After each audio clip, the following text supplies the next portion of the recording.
কি অবস্থা সবার, আরো একটা নতুন ভিডিওতে তোমাদের সকলকেই জানাচ্ছি স্বাগতম। আজকে থেকে আমরা নতুন একটা সিরিজ শুরু করতে যাচ্ছি। তবে এই সিরিজের নাম থেকে শুরু করে এই সিরিজের যাবতীয় তথ্য এই ভিডিও শেষে ডিটেইলি দেওয়া থাকবে। এই ভিডিওটা শেষ করার পর তোমাদের যত ইনফরমেশন জানা দরকার সবকিছুই আমি তোমাদেরকে জানিয়ে দিব। সো আমি আর বেশি কথা না বলে সরাসরি মূল ভিডিও শুরু করি। এপিসোডের শুরুতেই আমরা একটা ছোট বাচ্চাকে দেখতে পাই। সে এখানে একটা ফুটবল নিয়ে খেলছিল। তার নাম ছিল সুবাসা। ছোটবেলা থেকেই সে ফুটবলকে অনেক বেশি পছন্দ করত। তার বাবা নেভিতে কাজ করত। সুবাসার বাবা একটা ট্রিপের জন্য যাচ্ছিল, এ কারণে সুবাসা আর তার মা তাকে এগিয়ে দিতে এসেছিল। সুবাসার বাবা আর সুবাসার মায়ের নজর যখন অন্যদিকে সরে যায়, তখন খেলতে খেলতে সুবাসা একদম মাঝ রাস্তায় চলে আসে। তখনই সুবাসার দিকে অনেক জোরে একটা ট্রাক আসতে থাকে। এই ট্রাক একদম সুবাসার কাছাকাছি চলে আসে আর এখানেই সিন কাট হয়। এখন আমরা 10 বছর পরের সিন দেখতে পাই। এখানে সুবাসার বাবার কাছে সুবাসার মেসেজ এসেছিল। সুবাসা আর সুবাসার মা নতুন একটা জায়গায় শিফট করেছে। সুবাসার মা সুবাসাকে বাসার জিনিসপত্র ঠিকমতো গুছিয়ে রাখতে বলে। তবে সুবাসা তার মায়ের কথা না শুনে ফুটবল নিয়ে খেলতে খেলতে বাইরে চলে যায়। এখন আমরা জানতে পারি 10 বছর আগে যখন সুবাসার অ্যাক্সিডেন্ট হয়েছিল, তখন সেই ট্রাকটা সরাসরি ফুটবলে এসে হিট করেছিল। এই কারণে সুবাসার তখন কোনো আঘাত লাগেনি। সুবাসা তখন ফুটবলের সাথে উড়ে গিয়ে নিচে পড়েছিল। তবে নিচে পড়ার সময়ও ফুটবল আগে পড়েছিল। এই কারণে সেই সময় সেই ফুটবলটাই একটা কুশনের মতো কাজ করেছিল। যেহেতু ফুটবলের কারণে সুবাসা সেদিন বেঁচে গিয়েছিল, এই কারণে সেদিনের পর থেকে সুবাসা ফুটবলকে নিজের বন্ধু মনে করত। এখন আমরা বর্তমানের সিন দেখতে পাই। সুবাসা আর তার মা জাপানের নানকাটসু নামের একটা নতুন শহরে শিফট করেছিল। সুবাসা ফুটবল নিয়ে খেলতে খেলতে পুরো শহরটা ঘুরে দেখে। শহর ঘুরতে ঘুরতে সুবাসা একটা প্লেগ্রাউন্ডের সামনে চলে আসে। সুবাসা দেখতে পায় এই প্লেগ্রাউন্ডে দুইটা দল নিজেদের মধ্যে ঝগড়া করছে কে এই মাঠে খেলবে এই ব্যাপারটা নিয়ে। এখানে দুইটা স্কুলের বাচ্চারা ছিল। একটা ছিল নানকাটসু স্কুলের বাচ্চারা আর একটা ছিল সুটেটসু স্কুলের বাচ্চারা। এই দুইটা স্কুলই একে অপরের প্রতিদ্বন্দ্বী। সুটেটসু স্কুলের ফুটবল টিমের ক্যাপ্টেন গেনজো নানকাটসু স্কুলের ক্যাপ্টেন ইশিজাকিকে বলে, তোমার টিমের মধ্যে থেকে যদি একজনও এখানে গোল করতে পারে তাহলে আমি হার মেনে নিব আর এই মাঠ ছেড়ে চলে যাব। এটা শুনে নানকাটসু স্কুলের বাচ্চারা তার সাথে এই চ্যালেঞ্জে রাজি হয়ে যায়। নানকাটসু স্কুলের বাচ্চারা তখন বাস্কেটবল, ভলিবল, এমনকি টেনিস বল দিয়েও গেনজোর বিপক্ষে গোল করার চেষ্টা করে। তবে গেনজো এখানে অনেক বেশি ট্যালেন্টেড প্লেয়ার ছিল। সে এই প্রত্যেকটা বলকেই আটকে দেয় আর এভাবেই গেনজো এই পুরো মাঠটাকে দখল করে নেয়। দূর থেকে সুবাসা দাঁড়িয়ে দাঁড়িয়ে এই সবকিছুই দেখছিল। গেনজোর এই ধরনের স্কিল দেখে সুবাসা এখানে অনেক বেশি ইমপ্রেস হয়ে যায়। এরপর ইশিজাকি যখন তার বাসার দিকে যাচ্ছিল, তখন তার সামনে সুবাসা চলে আসে। সুবাসা এখানে ইশিজাকিকে বলে, আমি গেনজোর সাথে চ্যালেঞ্জ করতে চাই। আর এই কথাটা শুনে ইশিজাকি এখানে অনেক বেশি অবাক হয়ে যায়। গেনজো আগেই তার বাসায় চলে গিয়েছিল।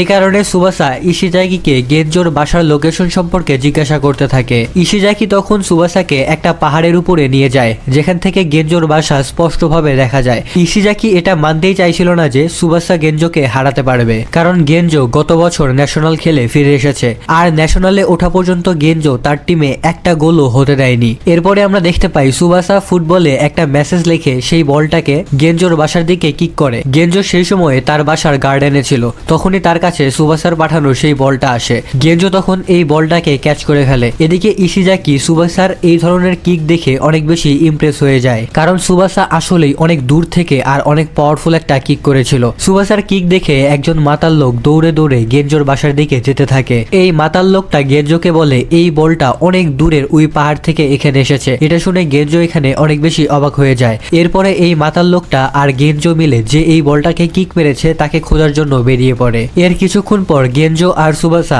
আবারও সেই মাঠের কাছাকাছি চলে আসে, যে মাঠে কিছুক্ষণ আগে গেনজো ইশিজাকিকে হারিয়ে দিয়েছিল। মাঠের কাছাকাছি আসার পর সুবাসা গেনজোকে বলে, আমি এই বলটাকে কিক মেরেছিলাম আর আমি তোমাকে এখন চ্যালেঞ্জ করছি।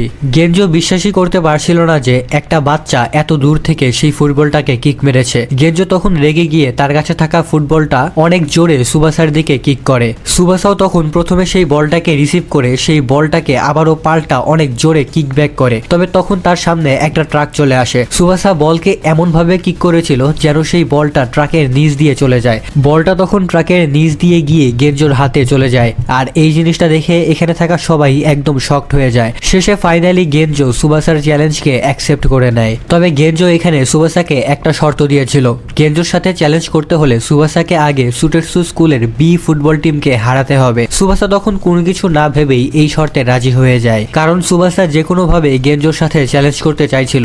এরপর তারা সবাই গ্রাউন্ডে চলে আসে। এখানে সুটেটসু স্কুলের বি টিম খেলার জন্য প্রস্তুত হয়ে যায়, আর তাদের গোলকিপার ছিল গেঞ্জো। দেখতে দেখতেই এই ম্যাচ শুরু হয়ে যায়। সুবাসা একাই সেই বলটাকে নিয়ে সুটেটসু স্কুলের বি টিমের সামনে দিয়ে যেতে থাকে। এই বি টিমের সবাই মিলেও সুবাসাকে আটকাতে পারে না। সুবাসা একদম সামনে গিয়ে ফুটবলে একটা কিক মারে, আর এই বলটা সরাসরি গোল পোস্টের দিকে যেতে থাকে। তবে গেঞ্জো এখানে এই বলটাকে ব্লক করে দেয়। তবে ম্যাচ এখনো শেষ হয় না, বল এখনো গ্রাউন্ডেই ছিল। তখনই সেই মাতাল লোকটা বলের কাছে এসে বলটাকে তাদের দিকে কিক মেরে দেয়। আমরা এখানে জানতে পারি এই মাতাল লোকটা হচ্ছে ব্রাজিলের স্টার ফুটবল প্লেয়ার রোবট হোঙ্গো। বলকে নিজেদের দিকে আসতে দেখে সুবাসা আর গেঞ্জো দুজনেই বলের দিকে জাম্প করে। তবে একদম শেষ সময়ে আমাদের সুবাসা বলে একটা হেড মেরে সেটাকে গোল করে দেয়। আর এই জিনিসটাকে দেখে সেখানে থাকা সবাই অনেক বেশি অবাক হয়ে যায়। বল বাঁচানোর চক্করে গেঞ্জো গোল পোস্টের সাথে গিয়ে ধাক্কা খায়। এ কারণে গেঞ্জো তার মাথায় মোটামুটি আঘাত পায়। একটা বাচ্চার কাছে হেরে গেছে, এ কারণে গেঞ্জো এখানে অনেক বেশি রেগে যায়। গেঞ্জো তখন সুবাসাকে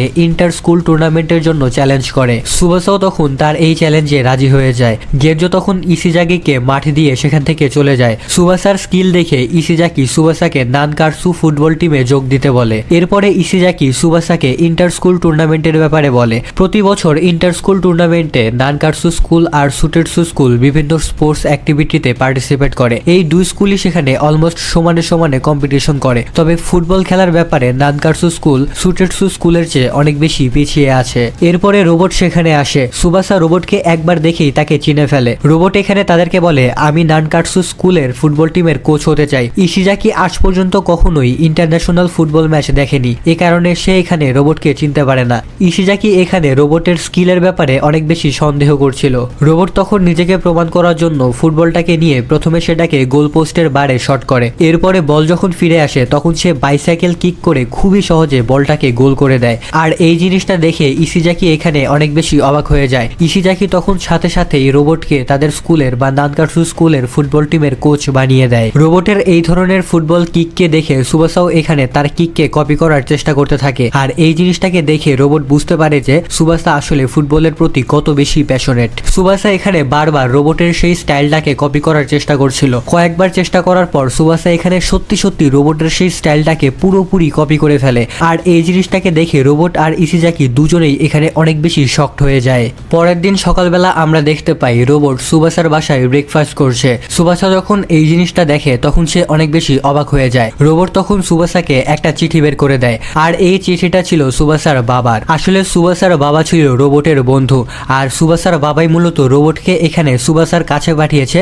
যেন সে সুবাসাকে ট্রেনিং দিতে পারে। আর রোবটের মতো একজন লেজেন্ডারি প্লেয়ার তাকে ট্রেনিং দিবে, এই জিনিসটা শুনে সুবাসা এখানে অনেক বেশি খুশি হয়ে যায়। ব্রেকফাস্ট শেষ করার পর সুবাসা নানকারসু ফুটবল টিমের সাথে দেখা করার জন্য যায়। তাদের সাথে দেখা করার পর সে তাদেরকে বলে, আমি একজন ট্রান্সফার স্টুডেন্ট, আর আমি কয়েকদিন আগেই নানকারসু স্কুলে ভর্তি হয়েছি। ইসিজাকি এখানে থাকা সবাইকেই বলে সুবাসা এখানে গেঞ্জোকে হারিয়ে দিয়েছিল। আর এই জিনিসটা শুনে এখানে থাকা সবাই অনেক বেশি অবাক হয়ে যায়, কারণ গেঞ্জো এমন একজন প্লেয়ার যে ন্যাশনালে ওঠার আগ পর্যন্ত তার টিমে একটা গোলও হতে দেয়নি। তবে সুবাসা এখানে আসার সাথে সাথেই তার বিপক্ষে একটা গোল করে দিয়েছে। এদিকে আমরা দেখতে পাই সুবাসার কাছে হারার পর গেঞ্জো এখানে তার পার্সোনাল ট্রেনারের সাথে মিলে আরো অনেক বেশি প্র্যাকটিস করছে। এদিকে আমরা দেখতে পাই সুবাসা নানকারসু টিমের প্লেয়ারদের সাথে বসে এখানে কথাবার্তা বলছে। তখনই সেখানে নিশিগাও টিমের প্লেয়াররা চলে আসে। আসলে এই নিশিগাও টিমের প্লেয়ারদেরকে রোবট এখানে ডেকেছিল যেন সে জানতে পারে যে নানকারসু টিমের প্লেয়াররা কেমন খেলে আর তাদের কম্বিনেশন কেমন। তবে নিশিগাও টিমের ক্যাপ্টেন হানজি উরাবে এখানে নানকারসু টিমের প্লেয়ারদেরকে নিয়ে এখানে অনেক বেশি হাসি ঠাট্টা করতে থাকে, কারণ গত বছর স্কুল টুর্নামেন্টের সময় নানকারসু টিম সুটেটসু টিমের কাছে 30-0 গোলে হেরে গিয়েছিল। কিছুক্ষণের মধ্যেই এখানকার ম্যাচ শুরু হবে। সেই সময় গেঞ্জো সেই রাস্তা দিয়ে হেঁটে যাচ্ছিল।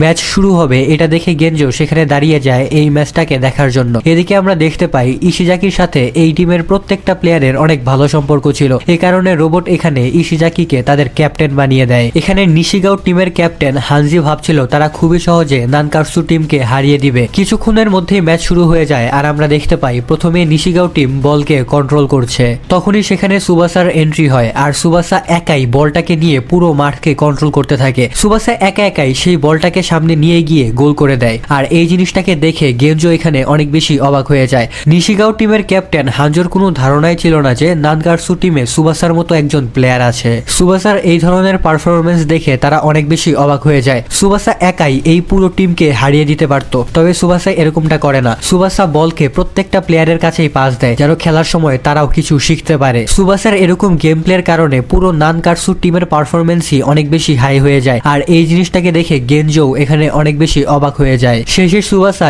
ইশিজাকিকে একটা লং পাস দেয়, আর ইশিজাকি তখন একটা হেড মেরে গোল করে দেয়, আর এখানেই এই ম্যাচ শেষ হয়ে যায়। নিশিগাও টিম এখানে খুবই বাজেভাবে হেরে যায়। নানকাটসু টিমের প্লেয়াররা প্রথমে ভাবছিল যে তারা এই ম্যাচ হেরে যাবে, কিন্তু তারপরেও তারা খুবই ভালো মতো এই ম্যাচটা জিতেছে। এই কারণে তারা সবাই এখানে সুবাসাকে হিরো হিসেবে মানতে শুরু করে। আর এই ম্যাচ দেখার পর রোবটও বুঝতে পারে যে নানকাটসু টিমকে তাকে কিভাবে ট্রেনিং দিতে হবে। সন্ধ্যাবেলায় বাসায় ফিরে আসার পর রোবট সুবাসাকে তার ব্রাজিলের জার্সি দেখায়। এটা দেখে সুবাসা সিদ্ধান্ত নেয় যে সে জাপানিজ ফুটবলকে ব্রাজিলের চেয়েও আরো অনেক বেশি উন্নত করে ফেলবে। পরের দিন আমরা স্কুলের সিন দেখতে পাই। এখানে ইশিজাকি সবাইকেই গতদিনের সেই ম্যাচটার ব্যাপারে বলছিল। ইশিজাকি এখানে সবাইকে সুবাসার ব্যাপারেও বলে। তখনই স্কুলে সুবাসা চলে আসে। প্রতিদিনের মতো আজকেও সুবাসা ফুটবল নিয়ে ড্রিবলিং করতে করতে স্কুলে এসেছিল। সুবাসার এই ধরনের ফুটবল ড্রিবলিং দেখে ক্লাসে থাকা সবাই বুঝতে পারে যে সুবাসা আসলেই ফুটবলে অনেক ভালো একজন প্লেয়ার। এরপরে আমরা নানকাটসু স্কুলের বাকি সকল স্পোর্টস ক্লাবকেও দেখতে পাই। এখানে থাকা সবাই সুটেটসু স্কুলের প্লেয়ারদেরকে হারানোর জন্য অনেক বেশি হার্ডওয়ার্ক করছিল। এছাড়াও নানকাটসু স্কুলে একটা চিয়ার আপ গ্রুপ ছিল, আর তাদের লিডারের নাম ছিল সানায়া। চিয়ার আপ গ্রুপ বলতে সম্ভবত এখানে যারা উৎসাহ দেয় সেই গ্রুপকে বোঝানো হচ্ছে। এরপরে আমাদের রোবটের পাস্টের একটা সিন দেখানো হয়। আসলে খেলার সময় রোবটের অনেক সিরিয়াস একটা ইনজুরি হয়ে গিয়েছিল, এই কারণে তার চোখ থেকে তার রেটিনা ডিটাচ হয়ে গিয়েছিল। রবার্ট যদি আরেকবার এই ধরনের আঘাত পায় তাহলে সে পুরোপুরি অন্ধ হয়ে যেতে পারত। এই কারণে সে মূলত রিটায়ার্ড নিয়েছে বা রিটায়ার্ড নেওয়ার কথা ভাবছে। এরপর আমরা আবারও নানকাটসু টিমকে দেখতে পাই। এখানে তাদের চিয়ার আপ গ্রুপ এবং তাদের লিডার তাদের প্র্যাকটিস ম্যাচ দেখার জন্য এসেছিল। এখানে রবার্ট নানকাটসু টিমকে বলে তোমাদের সবাইকে এখন সুবাসার বিপক্ষে খেলতে হবে, যেন সুবাসা তার স্কিলকে আরো অনেক বেশি হাই করতে পারে। মানে সুবাসা এখানে একা থাকবে আর তার অপোনেন্টে থাকবে 10 জন। এই জিনিসটা দেখে সানায়া এখানে অনেক বেশি অবাক হয়ে যায়, কারণ নানকাটসু টিম দুর্বল হলেও একটা প্লেয়ার কিভাবে 10টা প্লেয়ারের বিপক্ষে খেলবে। এখানে তাদের একটা চ্যালেঞ্জ ছিল। নানকাটসু টিমের চ্যালেঞ্জ ছিল তাদেরকে 5 মিনিট পর্যন্ত সুবাসাকে আটকে রাখতে হবে, যেন সুবাসা 5 মিনিটের মধ্যে কোনো গোল করতে না পারে। আর সুবাসাকে যে কোনো ভাবে এই 5 মিনিটের মধ্যেই একটা গোল করতে হবে। দেখতে দেখতেই খেলা শুরু হয়ে যায়। প্রথমে দেখে মনে হচ্ছিল নানকাটসু টিম হয়তোবা সুবাসাকে আটকাতে পারবে, তবে একবার বল পাওয়ার সাথে সাথেই সুবাসা এখানে তাদের সবাইকে ওভার পাওয়ার করে দেয়। সুবাসা একাই সবার মধ্যে দিয়ে বলটাকে সামনের দিকে নিয়ে যায় এবং গোল পোস্টের সামনে গিয়ে অনেক পাওয়ারফুল একটা শট মারে, আর এখানে একটা গোল হয়ে যায়। সুবাসার এই ধরনের স্কিল দেখে সানায়া এখানে তার উপরে অনেক বেশি ইমপ্রেস হয়ে যায় এবং সে সুবাসাকে পছন্দ করে ফেলে। এরপরে আমরা দেখতে পাই নানকাটসু টিমের সবাইকে এখন রবার্ট ট্রেনিং দিচ্ছে। এদিকে গেনজো তখন তার পার্সোনাল ট্রেনারের কাছে ট্রেনিং করতে থাকে। এদিকে আমরা দেখতে পাই নানকাটসু টিমের সবাই এখন অনেক বেশি হাঁপিয়ে গেছে, কারণ তারা অনেক লম্বা সময় ধরে ট্রেনিং করেছিল। রবার্ট এখানে তাদের সবাইকেই বলে আমি চাই তোমরা সবাই ফুটবলের সাথে অনেক ভালো বন্ধু হয়ে যাও। এই কারণে তোমরা এখন থেকে যেখানেই যাবে সেখানেই তোমরা ফুটবলকে নিয়ে যাবে, তাহলে তোমরা আরো ভালোভাবে ফুটবলকে কন্ট্রোল করা শিখে যাবে। এদিকে রবার্টের যদিও কিছুটা মন খারাপ ছিল, কারণ তাকে ফুটবল থেকে রিটায়ারমেন্ট নিতে হচ্ছে, তবে তারপরেও সে খুশি, কারণ সে সুবাসার মতো একজন প্যাশনেট প্লেয়ার পেয়েছে যে ফুটবলকে তার মতোই ভালোবাসে। এই কারণে রবার্ট চিন্তা করে আমি সুবাসাকে এমন ভাবে ট্রেনিং দিব যেন সে পৃথিবীর বেস্ট প্লেয়ার হয়ে উঠতে পারে। আর এখানেই আজকের এই ভিডিও শেষ হয়ে যায়। ভাই এই সিরিজটার নাম হচ্ছে ক্যাপ্টেন সুবাসা। তোমরা ব্লু লকও দেখেছো আর ক্যাপ্টেন সুবাসারও 4টা এপিসোড সম্পর্কে জানলে। তোমরাই বলো দুইটা অ্যানিমের মধ্যে তোমাদের কাছে কোনটা বেটার লেগেছে। আমার কাছে কিন্তু ব্লু লকের চেয়ে এই ক্যাপ্টেন সুবাসা অ্যানিমেটাকেই বেশি ভালো লাগে। আমি জানি তোমাদের মধ্যে অনেকেরই ব্লু লককে বেশি ভালো লাগে এন্ড ব্লু লক তোমাদের কাছে বেস্ট অ্যানিমে, এন্ড এটা খুবই স্বাভাবিক একটা জিনিস, কারণ সবার পার্সোনাল অপিনিয়ন আলাদা আলাদা হয় এবং সবার চয়েসও কিন্তু আলাদা আলাদা হয়। তবে ক্যাপ্টেন সুবাসাও কিন্তু অনেক হাই লেভেলের এবং বেটার কোয়ালিটির একটা অ্যানিমে। ব্লু লকে কিন্তু আসলে এমন অনেক ফুটবলের মুভ আছে যেটা বাস্তবে দেওয়া কখনোই সম্ভব না, বাট এই যে ক্যাপ্টেন সুবাসা এটাতেই কিন্তু ওরকম কিছু নাই। এই কারণেই এটাকে রিয়েলিস্টিক অ্যানিমে বলা হয়। আর তোমরা একটা জিনিস জেনে অনেক বেশি অবাক হয়ে যাবে যে এই ক্যাপ্টেন সুবাসার যে মাঙ্গা সেটা প্রথম এসেছিল 31 মার্চ 1981 সালে, আর এটার অ্যানিমে প্রথম এসেছিল হচ্ছে 1983 সালে, আর এই অ্যানিমেটা 1983 সাল থেকে 1986 সাল পর্যন্ত চলেছিল। আর আজকে আমরা যে ক্যাপ্টেন সুবাসাটাকে দেখলাম সেটা হচ্ছে মেইন ক্যাপ্টেন সুবাসার রিমেক ভার্সন, যেটা এসেছিল 2018 সালে, আর এই কারণেই এটার কোয়ালিটি এত বেশি হাই। যাই হোক, ভিডিওটা তোমাদের কাছে অ্যাকচুয়ালি কেমন লাগছে সেটা অবশ্যই আমাকে জানিয়ে দিও। আজকের মতো আমি এখানেই বিদায় নিচ্ছি। ভালো থাকো, সুস্থ থাকো, আল্লাহ হাফেজ।